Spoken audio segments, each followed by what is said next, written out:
When I was learning about semiotics, I looked towards the ideas associated with it and I wanted to apply it to professional wrestling somehow. I first thought about looking at, storylines or superstars that have come from professional wrestling, but I really couldn't settle on one thing that couldn't be applied to another form of media.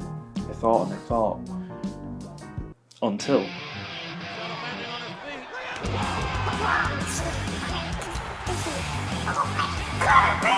so, with that out of the way, I want to look at semiotics and professional wrestling finishing moves and how they interlink, and I want to look at the importance of them in this stupid and weird world of professional wrestling. Professional wrestling is filled with symbols like the good guy and the bad guy, the babyface and the heel.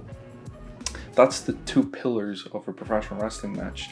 That's what everything is built up upon.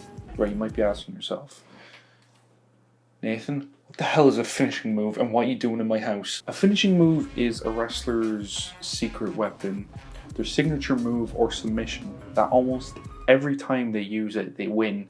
A well-built, well-advertised and well-told story will build to a match where not only pit two characters, their beliefs and their personal backstories, attitudes, but they would also pit their finishers against one another, especially if they have the same finisher. Professional wrestling finishing moves are very important. They can come to actually represent their characters and be one of the signifiers of that character. I want to look at Stone Cold Steve Austin and Kazuchika Okada, and look at the Rainmaker versus the Stone Cold Stunner.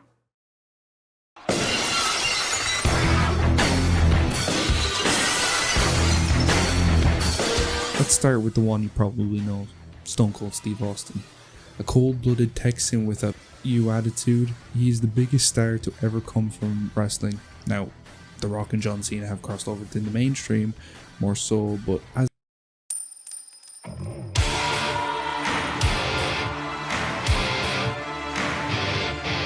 Kazuchika Okada works for the Japanese wrestling company New Japan Pro Wrestling. He's been practically raised in the company from the age of 19. After his time in America and Mexico, Okada returned to New Japan in 2012 to the Tokyo Dome for Wrestle Kingdom. This is where we first saw the quote-unquote Rainmaker.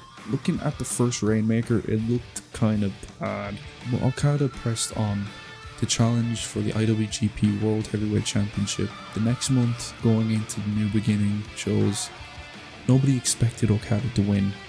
It was just a stepping stone for Tanahashi to overcome to get a real challenge. Nobody ever beat Tanahashi, but he did. In his first try, the crowds were shocked. The Rainmaker is kind of similar to the Stone Cold Stunner, and it fits the same way the Stunner fits Stone Cold. Okada can hit it out of nowhere, but there's an extra dimension to the Rainmaker that's not present in the Stunner: wrist control.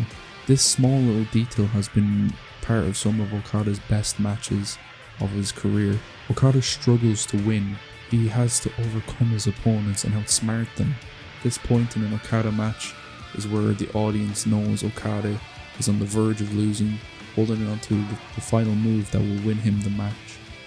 He clutches it for dear life. He has to hit, build up all his power. He has to power through it. He has to get up and just hit that one Rainmaker. Just one. The Stunner represents explosiveness and danger. The Rainmaker is calculated, dangerous and thoughtful. Both of them hold desperation. Both are feared. And both are finishers to some of the best wrestlers ever. For millions of people around the world, that's a symbol to who that wrestler and who that character is. The Rainmaker and the Stunner. Finishing moves have two parts: the signifier and the signified. The signifier is the actual finishing move, and the signified is the idea associated with it. It signifies victory, desperation, struggle, pain, loss, pride, but most importantly, it signifies that wrestler.